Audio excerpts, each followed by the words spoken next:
The Galaxy S26 Ultra is the best Android phone yet, with a truly innovative and useful privacy display. You also get promising agentic AI features like Now Nudge, a thinner and lighter design, and better photos in low light. But the camera bump is a bit much, and there is still no silicon carbon battery. Here is the pros and cons in my full review. The Galaxy S26 Ultra is supposed to herald the age of agentic AI phones, but that doesn't mean much to the average person wondering if it's the best phone they can buy or if they should upgrade. The gist is that the AI inside this flagship should now be able to anticipate your needs better and help get stuff done for you. For example, the Now Brief feature surfaces recommendations based on the context of your texts. So, if someone asks you what time you want to go to the lunch, a little calendar button shortcut will show up, and soon, with automated app actions, you will be able to use your voice to do things like book an Uber or create a DoorDash order in the background via Gemini. In other words, apps are about to become a lot less relevant. Personally, I am more impressed with the S26 Ultra's hardware plus software innovations. Things like privacy display, which obscures private info from onlookers and can do so on an app-by-app basis, and the new horizon lock for shooting video, keeping your footage super steady no matter how shaky your hands. The Galaxy S26 Ultra is also lighter and thinner than its predecessor, and its camera system is noticeably improved in low light conditions. However, there are some things I don't like about the S26 Ultra, including its oversized camera bump and that its screen is dimmer than the previous S25 Ultra. Samsung's Galaxy S26 Ultra has a release date of March 11. The Galaxy S26 Ultra remains a steep $1,299, but at least Samsung didn't give this flagship a $100 price hike like the regular S26 and S26 Plus. You can also get up to $900 off with an instant trade-in credit. Just like before, the S26 Ultra starts with 256 GB of storage, but you can upgrade to 512 GB for $1,499 and 1 TB for $1,799. You notice the biggest difference between the Galaxy S26 Ultra and iPhone 17 Pro Max as soon as you pick these phones up.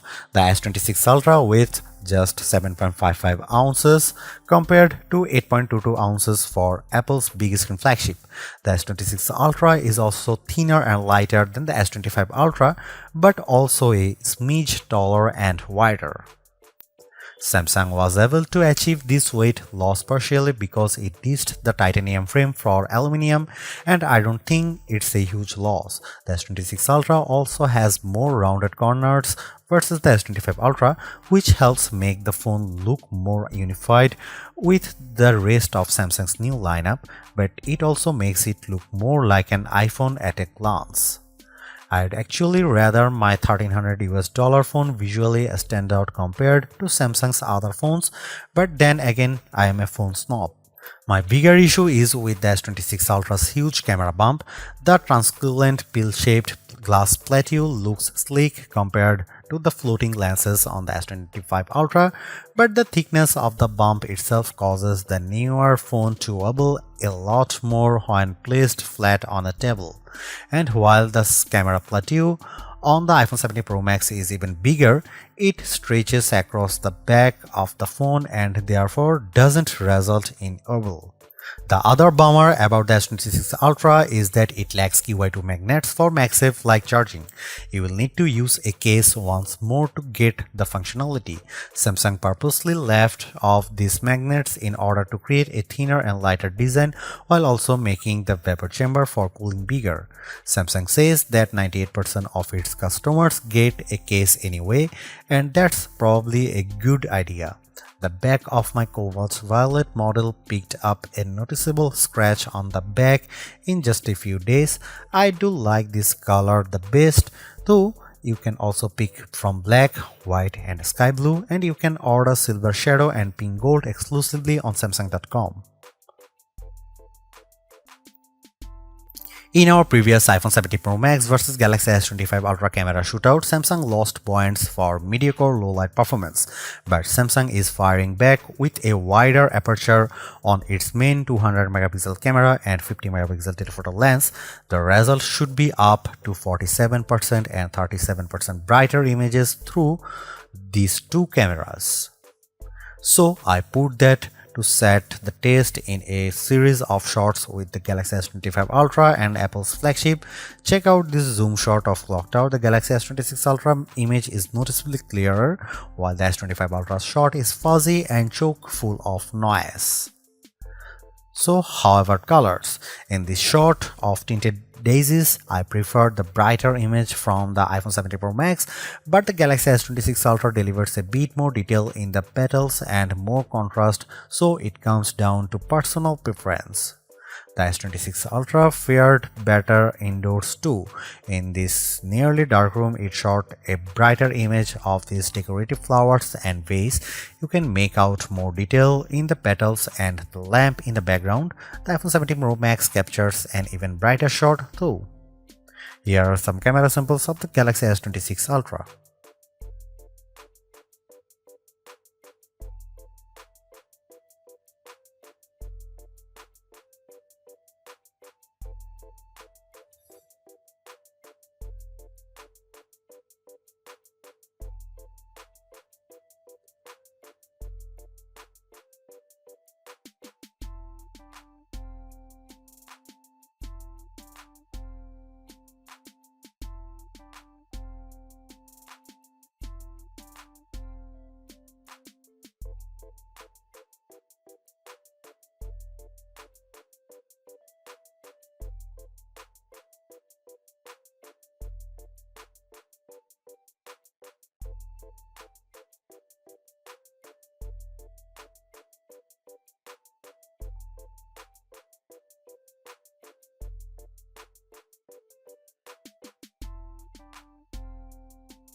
The Galaxy S26 Ultra is one of those phones that should get better and smarter over time. The agentic AI features are good now but should become more useful as the phone gets to know your patterns. And automated app actions seem to have a lot of potential, assuming the integration with Uber, DoorDash and other apps works as promised.